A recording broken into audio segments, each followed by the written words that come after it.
বাজারের কেমিক্যালযুক্ত tomato sauce খাওয়ার দিন শেষ। সম্পূর্ণ ঘরোয়া পদ্ধতিতে টমেটো সস তৈরি এবং সংরক্ষণ পদ্ধতি নিয়ে আমি আজকে চলে আসলাম। আসসালামু আলাইকুম, welcome to my channel lifestyle manual. প্রথমে বিচি ছাড়া টমেটোগুলোকে কেটে ভালো করে সিদ্ধ করতে হবে। আমি এখানে কোনো পানি ব্যবহার করিনি। এরপর ব্লেন্ডারে ভালো করে টমেটোগুলো ব্লেন্ড করে নিব। কিছুটা সময় ব্লেন্ড করার পরে এরপর আমি একদম ছোট ছিদ্রযুক্ত ছাঁকনি দিয়ে ভালো করে ছেঁকে নিব, যাতে করে কোনো প্রকার বিচি না বের হতে পারে। এতে হবে কি, আমার টমেটো সসটা পরবর্তীতে সংরক্ষণের সময় নষ্ট হয়ে যেতে পারে। আমি প্রায় 5 কেজির মতো টমেটো নিয়েছি। আমার এতগুলো বিচি হয়েছে। এরপর আমি হাঁড়িতে টমেটো পিউরিটা দিয়ে ভালোভাবে কিছুক্ষণ ফুটিয়ে নিব। এরপর দিয়ে দিব আমার পরিমাণ মতো চিনি, দিয়ে দিব লাল মরিচের গুঁড়া। যে যেমন স্বাদ অনুযায়ী লাল মরিচটা ব্যবহার করবে। এরপর আমি দিয়ে দিলাম কিছুটা তেঁতুলের পিউরি। আমি প্রায় 1 কাপের মতো টমেটো পিউরি অ্যাড করেছি।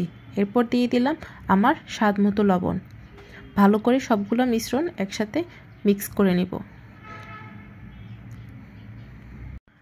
কিছুক্ষণ ফুটে আসার পর আমি চেক করব যে আমার কেচাপের গায়ে কোনো প্রকার পানি আছে কিনা।